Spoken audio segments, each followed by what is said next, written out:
Salut à tous. Aujourd'hui, je vous propose un classement des 10 meilleurs duellistes dans l'univers d'Harry Potter.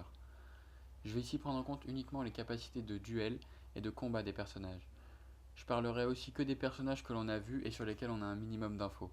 Donc pas de Merlin ou de fondateur de Poudlard dans ce classement. On commence tout de suite avec le numéro 10 qui n'est autre que Harry lui-même. J'ai longtemps hésité à le mettre, mais au final, en prenant en compte uniquement les capacités de combat et de duel, on se rend compte qu'il a affronté énormément de sorcières et sorciers bien plus expérimentés et qu'il s'en est toujours bien sorti. Je ne prends pas en compte ses duels contre Voldemort vu qu'il avait toujours des circonstances particulières. A noter également ses réflexes et sa capacité de réaction et son instinct qui peut faire toute la différence. À la 9e place, j'ai choisi Filius Flitwick, le professeur de sortilège et directeur de la maison Serre d'Aigle. Pour ceux qui ne le savent pas encore, Flitwick était champion de duel dans sa jeunesse, mais c'est pas la seule raison de sa présence ici. En tant que prof de sortilège, on peut penser qu'il en connaît énormément, peut-être même certains inconnus de ses adversaires. Mais surtout, il a battu en duel le meurtrier de Rémus Lupin, Antonin Dolohov, l'un des mange-morts les plus puissants et les plus craints. Un autre professeur vient à la 8e place. Il s'agit de Minerva McGonagall. Son large éventail de connaissances lui permet d'appréhender des sorciers très puissants. On peut notamment penser à la bataille de Poudlard, où elle affronte Voldemort lui-même. Bien qu'aidée de Slughorn et de Kingsley, elle n'en reste pas moins une redoutable adversaire. Et en parlant de Kingsley Shacklebolt, on le retrouve à la 7e position. En plus d'être un aurore du ministère, il est également membre de l'Ordre du Phénix. Protégeant à la fois le Premier ministre Moldu et Harry Potter, tout le monde lui fait confiance pour effectuer des tâches très importantes.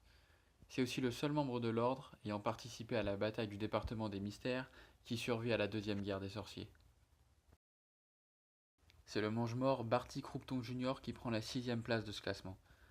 Beaucoup de fans sous-estiment les capacités de ce personnage du fait de sa faible présence à l'écran. Très bon étudiant durant sa jeunesse, il a aussi des connaissances très poussées en magie noire, à tel point qu'il arrive à battre en duel le redouté Alastor Mowgray pour prendre sa place dans le 4e tome. Sa capacité de résistance, notamment au sortilège de l'Imperium, est aussi à prendre en compte. Il y a ensuite un gros écart de niveau entre les différents sorciers vus précédemment et le top 5 de ce classement. À la 5e place, Alastor Mowgray, alias Folleuil.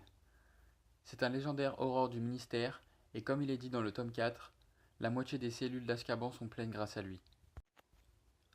Tout le monde le craint ou l'admire. Voldemort lui-même pense qu'il est le meilleur de la garde rapprochée d'Harry. Le sorcier qui finit au pied du podium est une sorcière puisqu'il s'agit de Bellatrix Lestrange. Bras droit de Lord Voldemort, il lui confie toutes les missions les plus importantes et elle s'en sort toujours vivante. Elle tue Tonks, bat Kingsley et se bat contre Luna, Ginny et Hermione en même temps à la bataille de Poudlard. Bref, une véritable machine de guerre. On arrive maintenant sur le podium avec Severus Rogue. Il excelle dans tous les domaines et ses connaissances en magie noire ainsi que son expérience auprès de Dumbledore font de lui un duelliste très complet.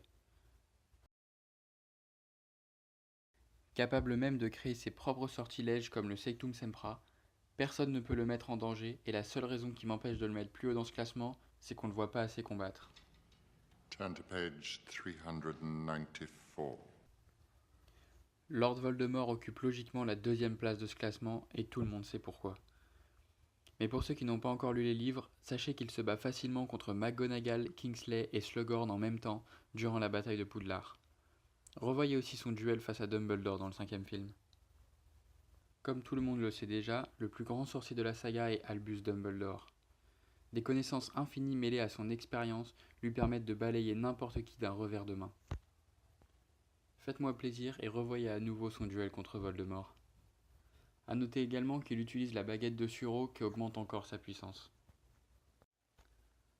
On arrive à la fin de ce top, et je voulais vous préciser que je n'ai pas inclus Fenrir Greyback, qui selon moi est plus dangereux en tant que loup-garou plutôt qu'en véritable sorcier. J'ai aussi mis Gellert Grindelwald de côté, car on ne sait pas grand chose de sa puissance dans la saga, on le voit même jamais combattre. Mais vous inquiétez pas, on le retrouvera bientôt dans d'autres vidéos.